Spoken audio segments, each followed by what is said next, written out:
എന്തൊക്കെ മരുന്നാണ് ഇനി പൊളിച്ചൊക്കെ അറിയാം. മക്കളെ ഇംഗ്ലീഷ് മരുന്ന് മാത്സും ഒഴിവാക്കാൻ നോക്കിക്കോളി. കിട്ടിയവൻ ഇന്നലെ ഏതായാലും ഒരു 500 റുപ്യക്ക് ഓട്ടോ ഓടിയും കേട്ടോ. അപ്പോൾ അത് ഇന്ന് നമുക്ക് ആശുപത്രി കൊണ്ടുകൊടുക്കണം. എന്താ അവസ്ഥ? 500 ഓടിയാലും അന്ന് എന്തെങ്കിലും ചിലവുകളാണ്. ഹോസ്പിറ്റൽ കേസാണ് മെയിൻ. ആൾക്ക് നല്ല പനിയാണ്, പിന്നെ പനിയും ചെവി വേദനയും. അങ്ങനെ ഞങ്ങൾ 2 പോരാളികൾക്ക് സുഖമില്ലാത്തതുകൊണ്ട് തന്നെ കാണിക്കാൻ വന്നതാണ്. വലിയ ആൾക്ക് ഹോമിയോ ആണ്. ഇപ്പോൾ ഹോമിയോ മണാശ്ശേരിയിൽ കാണിക്കാൻ വന്നതാണ്. ചെറിയ ആൾക്ക് ഇതാ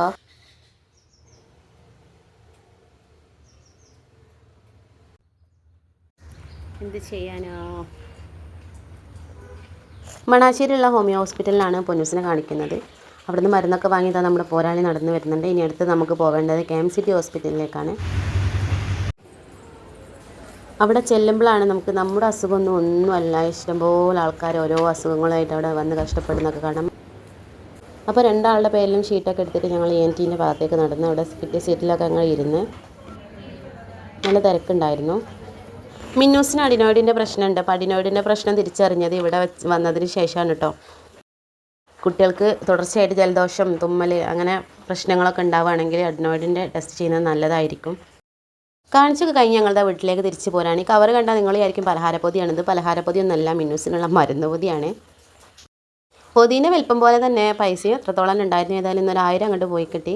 എന്നാലും വേണ്ടിയില്ല, മക്കളെ അസുഖങ്ങളും കാര്യങ്ങളൊക്കെ മാറിക്കിട്ടല്ലേ നമുക്ക് വേണ്ടത്. തീരെ വയ്യാത്തവനാണ് കേട്ടോ ഈ പറ്റി പിടിച്ച് കിടക്കുന്നത്. അല്ലെങ്കിൽ ഒരു സ്ഥലത്തും അടങ്ങിക്കാത്ത ജന്തു കണ്ടത്. അല്ലെങ്കിൽ ആശുപത്രി പലഹാരം വാങ്ങാൻ പോയി. ഇനി മരുന്ന് പലഹാരപ്പൊതി പോലെ എന്തൊക്കെ മരുന്നാണ് ഇനി പൊളിച്ചൊക്കെ അറിയാം. ഇംഗ്ലീഷ് മരുന്ന് ഒഴിവാക്കാല്ല സുഹൃത്തുക്കളെ. ഇംഗ്ലീഷ് മരുന്ന് മാത്സും ഒഴിവാക്കാൻ നോക്കിപ്പോയി. കണ്ടമാനം ഇംഗ്ലീഷ് മരുന്ന് കയറ്റിയ കുട്ടികളെ മാത്സ് വേറെന്തോ മരുന്ന് നോക്കാനല്ലേ. പെട്ടെന്ന് കാണുന്നവരിക്കും വല്ല ലഡുവും ജിലേബി വാങ്ങി വരികയാണ് കുട്ടികളെ കാണിച്ചാൽ. സ്കൂളിലേക്കാണ് അടുത്ത യാത്ര. അടുത്ത പോരാളിനെ സ്കൂളിൽ കൊണ്ടുപോയി ഇറക്കണം. ഉച്ചയ്ക്ക് ശേഷം ക്ലാസ് പോകാമെന്ന് പറഞ്ഞ് യൂണിഫോമൊക്കെ ഇട്ട് പോകുന്നതായിരുന്നു ആശുപത്രിയിലേക്ക്. ആക്കിന്ന് പോകാൻ നല്ല ഇൻട്രസ്റ്റും ഉണ്ട്. അപ്പോൾ അങ്ങനെ ആളെ സ്കൂളിലൊക്കെ ആക്കി ഞങ്ങൾ തിരിച്ച് വീട്ടിലേക്ക് പോരുകയാണ്.